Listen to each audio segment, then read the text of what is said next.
Well, next on the program, let's build on this story that we've been hearing in the news about a Winnipegger warning people of this new elaborate scam. Destiny Funk got a call from a supposed Manitoba Hydro technician on Monday. The person on the line said she was overdue on 2 months' worth of payments and that someone would be in her house at an hour to turn off her power. Now, after a long back and forth and an additional phone call as well, she was told to go to a Manitoba Hydro kiosk inside a convenience store, pay cash to square her account. But then Funk thought something was wrong here. Destiny joins us in studio to tell us more about what happened. Hi there. Hi, thank you for having me. This was elaborate. I mean, all the details are in the web story on our page this morning. But walk us through the first call here. So the person calls. They claim to be a hydro tech. What did they say to you?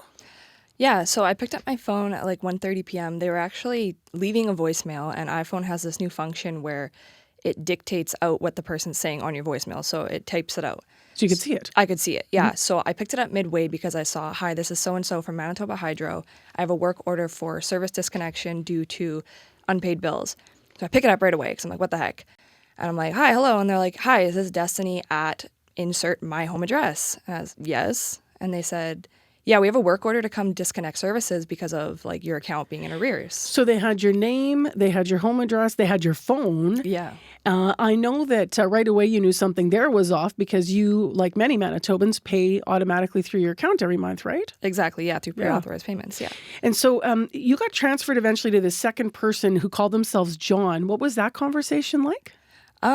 Yeah, so like once I got on the phone with John, I basically asked like, what's going on with my account? And they were like, you're in the arrears for 2 months. We haven't gotten September. We haven't gotten October. And I was like, impossible. I'm looking at my bank account right now. It's been taken out. And they asked for transaction numbers. I said, I don't have that. I can just send you an email with a screenshot of the withdrawals. And they were like, no, we can't do that. It's going to take 24 hours for us to investigate it. And by the time we get it, like your power is already going to be turned off. So like basically there's nothing you can do but go to this kiosk. Which is what leads to that. So you recently moved, which actually made some of this seem more plausible because people who've been through a move know that sometimes with transfer of payments, you start to think, well, maybe something's wrong, right? Exactly, yeah. So I was concerned because they said, well, we had sent you 2 letters now saying that like you were in arrears. And so now this is basically like your final warning. We're coming out now. And I was like, well, I haven't gotten any, but then it played on my mind because, yeah, like I've just moved within the last few months. So where was the kiosk and why were they sending you there? What did they say? So it was the closest kiosk to where I was in the city because I was upset that they said, well, you're going to have to go down to Manitoba Hydro and get this figured out with them. Or basically figured out like at the head office. And I was like, I don't have time for this. I'm across the city. I really don't have time to be driving across the city. So they said, well, there's a location closest to you. We have kiosks all over the city, authorized dealers or whatever. They told me one that was close to me and they were like, you can go pay your bill there. We'll get the confirmation on our end and then we can stop the technician from coming to your house. But without that, we're not going to stop it because you could just be evading payment forever, basically, and prolonging it, and then we'll never cut it off. Okay. So you actually went to the convenience store, right? No, I didn't. Okay. So that's the thing. They gave me the address, and I looked it up because I wanted to see where I was going. And the picture of the convenience store came up right away, and I was like, that doesn't seem right. Okay. And then that's when I kind of started asking more questions, like, so you want me to go pay my bill in cash at a kiosk at a convenience store? Got it. Yeah. But what's interesting here is, I mean, when you along the way were trying to verify as you were having these long conversations, lots of detail here we're not getting to, I understand, but they had information about you. They had like an official, put you on hold, you're on Manitoba Hydro, you've reached us line. Even some of the visual things I understand, like it was all sort of aligning with like a pretty sophisticated scam to make a person think it's hydro. Yeah, like it was pretty elaborate. Like they had the like welcome to Manitoba Hydro menu. They've since changed that because I've called the number back a few times to see if I can get them again, but I can't. They've since changed that. But yeah, they had hold music. They had everything. They had, you can reach me back at this extension. And I had no reason to originally question it because they had so much personal information. It was a very personalized script. You did then, instead of going to the convenience store, you went to did you go right to Manitoba Hydro at that point? Yeah, because they kind of messed up and they said, you need to go down to Manitoba Hydro. They told me on Portage. I didn't even know where the Manitoba headquarters were. So they said, go down to Portage. And then I said, well, that's too far. So then they said the kiosk option. And I said, I'm not doing that. I'm just going straight down to the head office. And they're like, well, good luck. Like, we're not going to see you without an appointment. And I was like, well, I'll take my chances. So that's what I did. Because I was wondering, why would they tell you to go to the hydro office if they're not legit hydro? But they made a misstep there. They made a mistake, big mistake. So you go to hydro and you tell them what's happened. What do they say to you? Well, I walked in. I was frustrated. I wasn't guns a-blazing, but I was like, hi, like, I just talked to someone named John, and they told me to come down here to figure it out. And, like, can you please, like, tell me what's going on? Like, is there some sort of discrepancy here?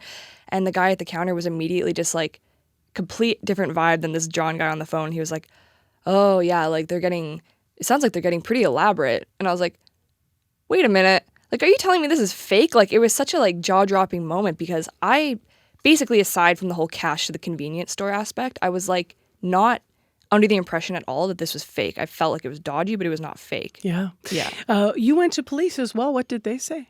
So I actually hadn't gone to the police yet because I went to make a police report, and it says that the police report can only be made if I was a victim of identity theft or I actually suffered financial loss. But it has been reported to the, like, Canadian fraud line, I guess. Okay. Yeah, whatever that is. How do you think that the scammers got all of the personal information? Do you have a sense of that? I have no idea. So I know a lot of people have been speculating, like, something on Manitoba Hydro's end. I don't want to say that because that's not my place, and I don't want to say that that's the case. But I'm almost wondering if, like, there was a potential hacking into my email because I keep my bills in a separate folder in my email, which of course would have those last 4 digits of my account number, my address, my name, the exact payment amount, and things like that. So I don't know how that could have happened because I definitely don't get paper bills. Was it your sense when you interacted with Hydro that they'd heard about this sophisticated scam before? There's been various scams, but what was your sense about this one? The person I talked to at the counter didn't seem like he had heard of what was going on because they took down the fake number, the alias, the extension, got some details. So I'm not sure if they're too aware of it. I know they're very aware of it now, but I've seen a lot of comments just on TikTok and places that the video has circulated of people saying that a similar thing has happened to them a few years ago or a similar thing has happened to their business in the last few months and they just didn't feel the need to, like, really talk about it. So I'm hoping now that this video has circulated that it will bring other people to light if this is going on. Which is part of, just to elaborate on what you're saying, part of why you've come forward. Because for some people it can be, almost intimidating to come forward and say, I almost fell for something. But we always say on the radio, like here, to people listening, don't, because the sophistication of these things is, let's get past the embarrassment and help each other. Is that part of what you were feeling when you thought I better share this? Yeah, of course. Also, I'm just concerned for people, like, there's older people that are on the internet and obviously picking up their phones more often because caller ID isn't always a thing on, like, home phones and stuff nowadays. I'm also concerned for people that are maybe new to Canada or new to Winnipeg picking up their phone and being told something like this and there being a potential language barrier. Like, that can be very terrifying, especially when you're new to Canada and you're new to winter and you're being told, like, your heat or something is going to be cut off. So I really just wanted this to, originally it was posted just for friends and family, to, like, my 90 TikTok followers in my community group. But now here we are, and I'm glad because it's circulating well, and it's important. Yeah, it's important. It's getting the message across. Thank you so much for coming in and sharing your story with us. Yeah, thank you for having me. That's Destiny Funk, a Winnipegger who scammers tried to fool. We did reach out to Manitoba Hydro. A spokesperson for Hydro told us they are aware of the scam. They're investigating right now. The spokesperson did, though, go on to say, if you are told out of the blue your power is going to be shut off, it is likely a scam. So that's important to note. They did also say, though, Manitoba Hydro does not accept credit card payments, Interac, e-transfers, or cryptocurrency in case those things come up if you're approached by anyone. Hydro says if someone threatens to turn off your power unless you pay them, leave the conversation, call 1-888-MB-HYDRO. Hydro does, though, confirm you can make Hydro payments at specific convenience stores, but you should consult the list on the Hydro website. So lots of things here to try to stay on top of.